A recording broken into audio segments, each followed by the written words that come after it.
Taking us inside the B-2 cockpit and what it's like to fly one of these aircraft is Lieutenant General Stephen Basham, Deputy Commander of the U.S. European Command. He's had more than 3,400 flying hours in the B-1, B-2, and B-52 bombers. General, great to have you. Thank you for joining us. Kelly, thank you very much. So the bombs were dropped down the ventilation shaft, which has been equated to hitting a target the size of a washing machine from thousands of feet in the air. Would you mind bringing some context to this mission? What levels of planning and skill went into all of this? Kelly, what a great question. Let me start by saying how proud we are of, our military and the ability to be able to put something like this together. This has come together through years of investment, not only on our bomber force, our tanker force, our fighter force, and quite honestly, our intelligence and the planning that it takes to go into something like this. And we've got to make sure that we give great credit to the maintainers, those that are able to put the aircraft in the air. We've got to give credit to those that actually planned this mission, been focused on this for forever. And then the ability to be able to, as you just said, fly essentially halfway around the world and be able to put a 30,000-pound bomb in a 1 meter by 1 meter area. It's amazing everything that went in. And by the way, the operational security that it took to do this, it was a flawless mission that caught everyone by surprise. Even myself, as I went to bed on Saturday night, I was disappointed that I did not see this coming. That's a testament to the greatness of this mission and all the planning that took place. Yeah, well, that certainly is significant coming from you. As you know, a preliminary Pentagon intelligence assessment questioned the scale of destruction. It stated that with low confidence, we should note, the U.S. attacks may have only disrupted Iran's progress toward an atomic weapon a few months.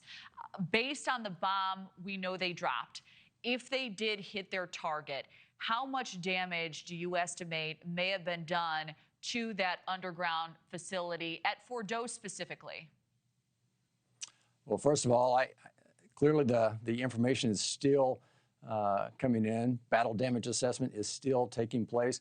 I appreciate where Secretary Hegseth and Chairman Kane were this morning. There's always more information that's coming, but I have no doubt that the weapons performed just as they were designed to perform. The destruction that occurred based upon the exceptional work of the pilots, maintainers, and everyone that it took to put those bombs on target. And we know, of course, that the weapons hit exactly where they were designed to hit. We can see that almost real time by the pilots, and of course, they can see that after the fact. So it's clear, and we give great praise to everyone that had something to do, and of course, those pilots that flew those long missions. Absolutely. You know, we have now the CIA saying that Iran's nuclear program has been, quote unquote, severely damaged. The director of national intelligence, Tulsi Gabbard, posting Iran's nuclear facilities have been destroyed. If the Iranians choose to rebuild, they would have to rebuild all 3 facilities entirely, which would take years to do. This site, Fordo specifically, continuing to be evaluated. How much time do you think that will take, and how conclusive will those reports be ultimately? What should we be expecting here? Well, I can tell you back in 1999 when I flew long-duration sorties and struck actual targets that you just don't have firsthand access to, it takes time. As a matter of fact, we anticipate there will be more information. But again, I think the briefings that came out this morning and the briefings that will follow will make it very clear that this was a extremely successful mission, not only in the bombing, but I think we also have to think about how this was accomplished, clearly flawlessly, the misdirection that occurred so that Iran was caught by surprise.